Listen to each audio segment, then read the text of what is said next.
বন্ধুরা, পৌরাণিক কথামালা চ্যানেলে আপনাদের সকলকে স্বাগত জানাই। অনুরোধ রইল পুরো ভিডিওটি দেখার এবং দেখে একটি লাইক কমেন্ট করে সাবস্ক্রাইব করে দিতে ভুলবেন না। মহাভারতের চমকপ্রদ রহস্য। 1. মহাভারতের এমন কিছু গোপন তথ্য রয়েছে যা সম্পর্কে কেউ আপনাকে বা আপনি কখনো ভাবেননি। মহাভারতের এমন কিছু রহস্য হলো, গুরু দ্রোণাচার্য তার ছাত্রদের দ্বারা প্রতিশোধ নিতে তার বন্ধু দ্রৌপদকে পরাজিত করেছিলেন। ফলস্বরূপ দ্রৌপদ তপস্বীর সাহায্যে যজ্ঞ করেছিলেন। একজন দিব্য কুমারের জন্ম হয়েছিল। শীঘ্রই যজ্ঞ থেকে এক যজ্ঞ দেবীর জন্ম হয়, যার নাম ছিল দ্রৌপদী। আকাশবাণী ছিল যে দিব্য কুমার দ্রোণাচার্যকে হত্যা করার জন্য এবং দ্রৌপদীর জন্ম সমস্ত ঋষিদের উপকারের জন্য। 2. দ্রৌপদী তার পূর্বজন্মে বিয়ে করতে অক্ষম, তাই তিনি ধ্যান শুরু করেন। ভগবান শিব মুগ্ধ হন এবং তার কাঙ্ক্ষিত ইচ্ছা পূরণের জন্য তার সামনে হাজির হন। তিনি সমস্ত গুণসম্পন্ন স্বামী চেয়েছিলেন এবং 5 বার তার ইচ্ছার পুনরাবৃত্তি করেছিলেন। এই কারণেই তিনি পরের জন্মে 5টি স্বামী পেয়েছিলেন। 3.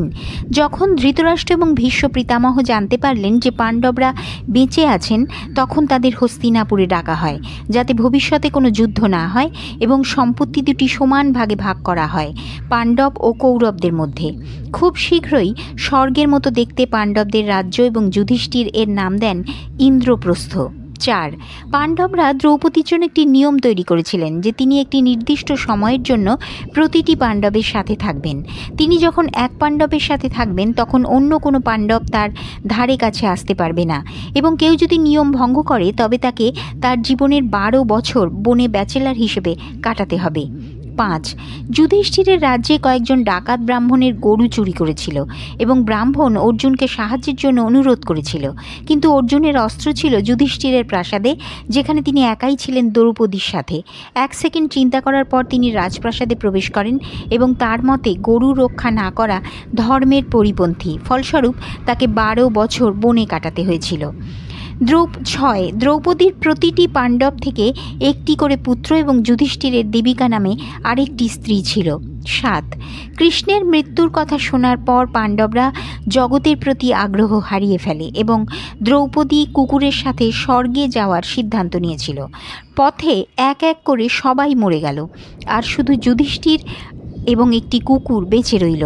তার ধার্মিকতার কারণে যুধিষ্ঠিরই একমাত্র মানুষ যিনি জীবিত ঈশ্বরের জগতে যাওয়ার সুযোগ পেয়েছিলেন। 4.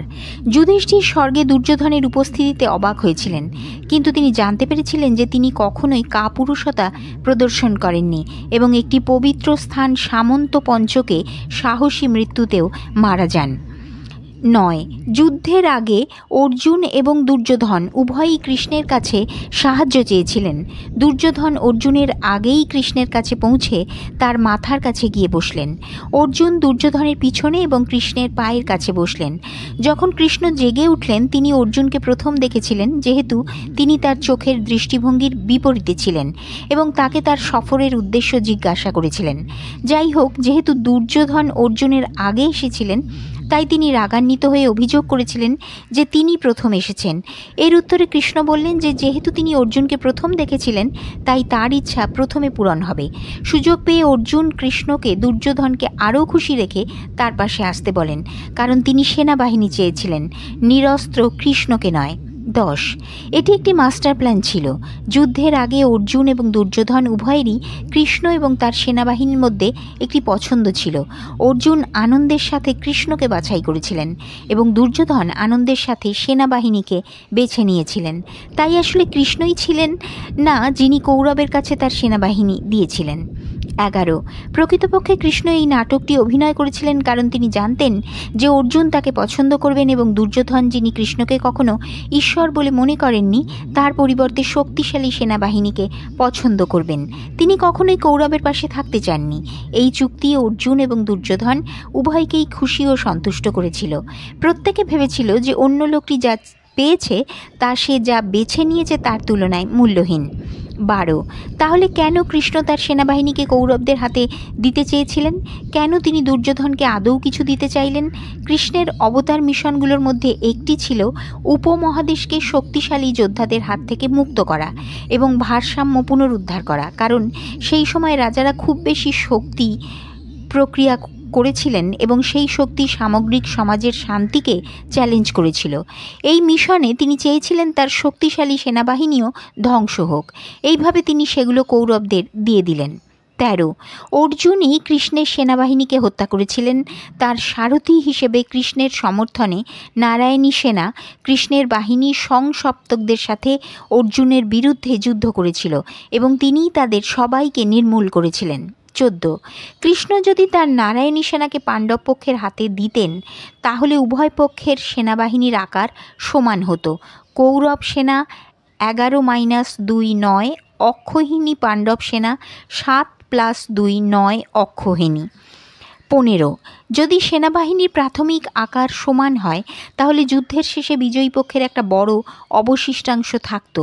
এমনকি ছোট সৈন্য দিয়ে শুরু করলেও পাণ্ডবদের পক্ষ থেকে শেষ পর্যন্ত কিছু সৈন্য অবশিষ্ট ছিল। সুতরাং যদি তারা সমান আকার দিয়ে শুরু করত তবে পাণ্ডবদের পক্ষে শেষ পর্যন্ত তাদের সাথে 2টিরও বেশি অক্ষৌহিণী সৈন্য রেখে যেত। তাহলে তাদের কে মারবে? সেই কারণেই কৃষ্ণ তার সেনাবাহিনীকে পরাজিত পক্ষের কাছে দিয়েছিলেন।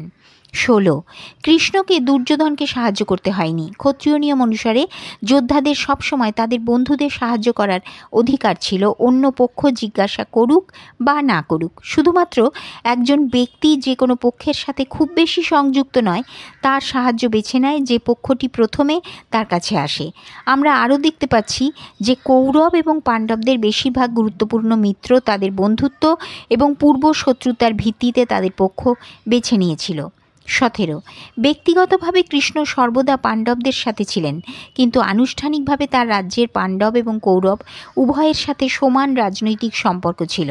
এইভাবে তিনি দুর্যোধনকেও কিছু বস্তুগত সাহায্য দেওয়ার সিদ্ধান্ত নেন। 18 যাই হোক, মহাভারত অনুসারে যাদবদের একটি বিশেষ দল এখনও পাণ্ডবদের থেকে যুদ্ধ করেছিল। এতে কৃষ্ণের পুত্র প্রদ্যুম্নও ছিল। সাত্যকী পাণ্ডবদের পক্ষ থেকে যুদ্ধ করেছিলেন কারণ অর্জুন তার গুরু ছিলেন। 19 কৃষ্ণ পাণ্ডবদের পক্ষে থাকতে চেয়েছিলেন কারণ তিনি তাদের ধর্ম পালনকারী এবং ধর্ম প্রতিষ্ঠার লক্ষ্য পূরণের একটি বাহন বলে মনে করেছিলেন। তবে সম্ভবত তার ইউনিটের মধ্যে বিরোধপূর্ণ কণ্ঠস্বর বা অন্য কোনো কারণে তিনি নিজেকে ইউনিট থেকে আলাদা করেছেন। কৃষ্ণ তার সেনাবাহিনীকে ত্যাগ করেননি।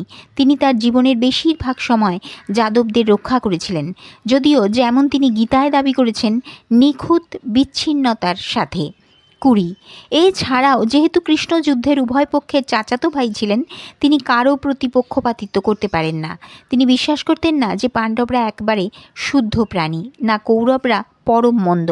জীবনকে তিনি এভাবে দেখেননি। 21 তিনি ক্রমাগত কৌরবদের সাথে ভালো সম্পর্ক বজায় রেখেছিলেন। দুর্যোধনের স্ত্রী ভানুমতি ছিলেন তার ভক্ত। তিনি কৌরবদের বাইরে এবং খারাপ হিসেবে দেখেননি। তিনি কেবল দেখেছিলেন যে তারা অনেক খারাপ কাজ করছে।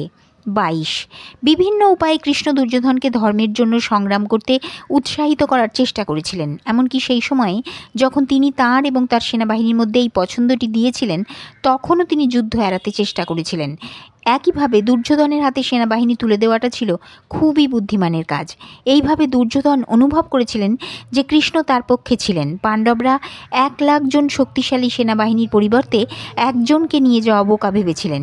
এটি দুর্যোধনের জন্য কিছু হতে পারত এবং শান্তি আনতে পারে, কিন্তু তা ব্যর্থ হয়। 23 কৃষ্ণ পাণ্ডবদের পক্ষে থাকতে চেয়েছিলেন কারণ তিনি তাদের ধর্ম পালনকারী এবং ধর্ম প্রতিষ্ঠার লক্ষ্য পূরণের একটি বাহন বলে মনে করেছিলেন। 24 যুদ্ধের সময় কৌরবের পক্ষে থাকা ভীষ্মের বিরুদ্ধে দুর্যোধন পাণ্ডবদের কোনো ক্ষতি করার এবং তাদের পক্ষ নেওয়ার জন্য অভিযুক্ত করেছিলেন। একথা শুনে ভীষ্ম অত্যন্ত ক্রুদ্ধ হলেন এবং ক্রোধে মন্ত্রে ভরে 5টি সোনার তীর নিলেন।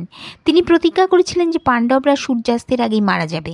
অন্যদিন দুর্যোধনের সন্দেহ হয়েছিল যে ভীষ্ম তাদের সাথে কোনো অন্যায় করবেন না, তাই তিনি সেই তীরগুলি তার সাথে নিয়ে গেলেন। ভগবান কৃষ্ণ অর্জুনকে স্মরণ করিয়ে দিলেন যে দুর্যোধন তাকে বর দেওয়ার প্রতিশ্রুতি দিয়েছিলেন এবং তার কাছে 5টি সোনার তীর চাওয়া উচিত। অর্জুন যখন তাকে তীরগুলির বিষয়ে জিজ্ঞাসা করেছিলেন তখন দুর্যোধন হতবাক হয়েছিলেন এবং তাকে জিজ্ঞাসা করেছিলেন যে তিনি এই তীরগুলো সম্পর্কে কিভাবে জানেন। তখন অর্জুন উত্তর দেন কৃষ্ণ। 25 জয়দ্রথের বিয়ে হয়েছিল দুশালার সাথে, যেটি ছিল কৌরবের একমাত্র বোন একদিন জয়দ্রথ দ্রৌপদীকে বনে দেখে তার প্রেমে পড়েন। তিনি তাকে বিয়ের জন্য প্রস্তাব করেছিলেন, কিন্তু দ্রৌপদী প্রত্যাখ্যান করেছিলেন। তারপর তিনি জোর করে দ্রৌপদীকে তার রাজ্যের দিকে নিয়ে যান। পাণ্ডবরা এসে স্ত্রীকে না পেয়ে যুধিষ্ঠির, ভীম ও অর্জুনকে তাকে খুঁজে বের করার নির্দেশ দেন। যখন তারা এই অপহরণের কথা জানতে পারলেন, তখন তারা তাকে পরাভূত করে তাকে হত্যা করতে চাইলেন। কিন্তু দ্রৌপদী তাদের বলেছিলেন যে তিনি তাদের চাচাতো ভাইয়ের স্বামী হওয়ায় তাকে হত্যা করবেন না। তাই তারা তার চুল কামিয়ে তাকে দাস বানিয়েছিল। বন্ধুরা, ভিডিওটি ভালো লাগলে অবশ্যই সাবস্ক্রাইব করে দেবেন।